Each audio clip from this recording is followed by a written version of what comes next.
Our gospel reading today is a lovely one. It's from John chapter 21, verses 1 to 19, where Jesus feeds the disciples by the side of the sea in Galilee. And our theme in this gospel reading today will be moving away from people who are being confused, guilty and angry, to people who are being loving, positive, generative, with regard to ourselves and other people.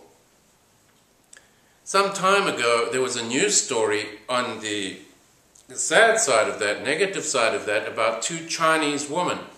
One called Liu, who is a peasant woman, and another one called Su. Liu was driving her tractor along the road and loaded up in the cart with onions, and then drove past Su's car, and the tractor scratched the wing mirror of the BMW, brand new X5. Well, Su, the BMW driver, jumped out of the car and hit Liu on her tractor with her purse and said, "How can you afford to scratch my car?" Then Su, who was the wife of a business tycoon, jumped back into her BMW and put her foot on the accelerator and ran over Liu and killed her and injured some bystanders. That's a very sad story of how selfishness and anger lead to destruction.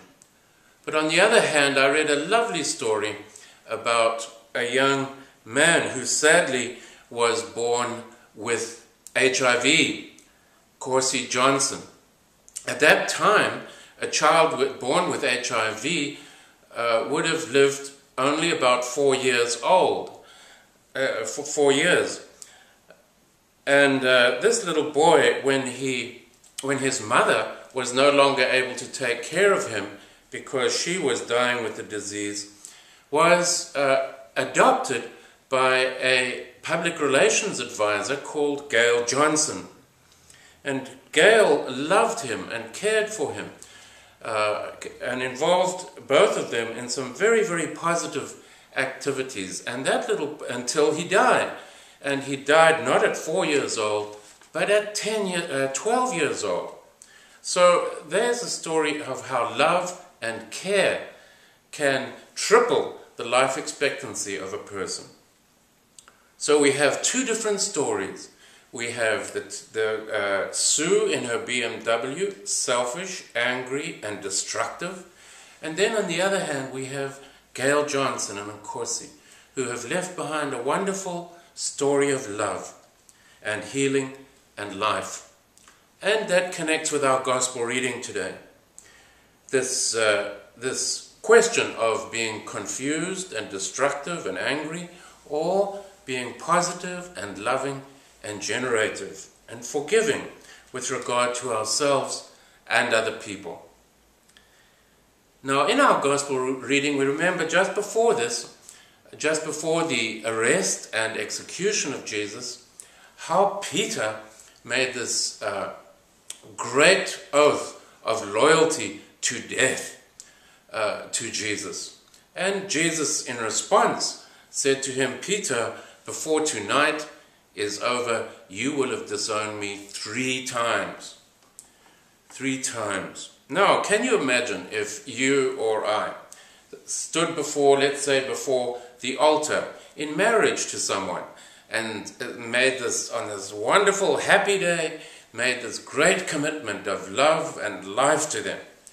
And then they said to us, predicted the times that we would let them down. Well, we would be certainly angry and confused about that. And then when they turned out to be correct, well then, we would be really feeling guilty. And surely that's what Peter was feeling, especially that Jesus had proved to be correct. What did he do? Peter decided to give up on the whole thing of discipleship. He decided to go back home. He was going to go back to his fishing village. "I go fishing," he said. he walked out. And walking out doesn't really help, does it? It didn't work for Peter, who found that even when he got back home, he couldn't catch any fish.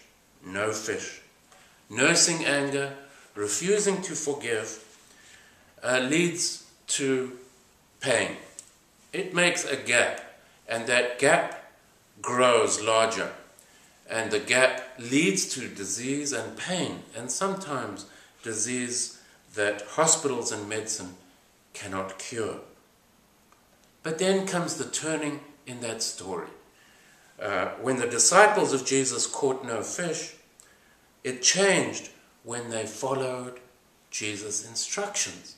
And it's a lovely thing in the gospel. The only time the disciples ever catch any fish in the gospel is when Jesus helps them. And when Jesus told them to find something good to eat, and they followed what he said, it was then that their boats, which had nothing but bilge water before, were now filled up with goodies, almost to the point of sinking. And in returning to shore, they were aware that something miraculous had occurred. Perhaps like the prodigal son, they had returned to reality, returned to listening to God. And that's our theme this morning, moving away from being people who are confused, guilty, angry, destructive, to we want to be people who are loving, positive, generative, caring, both as individuals and as a congregation. That is what is going to make this congregation like honey that attracts people. How do we make that move? A good beginning from this gospel is to tell Jesus at least the truth. We can come to him in trust and love and listen to him. And then from that prayer, deeply prayerful, meditative relationship with him, step by step, we start to move to changes of heart and changes of behavior. And then, sooner or later, from there, change begins to happen. So there are two ways, and we must choose one. Not the way of the BMW driver, Sue, the way of anger and destruction, unforgiveness. No, we want to be people who are positive, loving, generative, and caring of other people. Finally, our passage refers to Jesus feeding them with fish and with bread. And this is a clear reference to the Eucharist, the altar. And in some mysterious way, as we continue on the path of love, Jesus continues to feed us and strengthen us as we grow in that way of love. And I'd like to conclude with the words of this lovely hymn to the living and resurrected Christ that we celebrate this Easter season.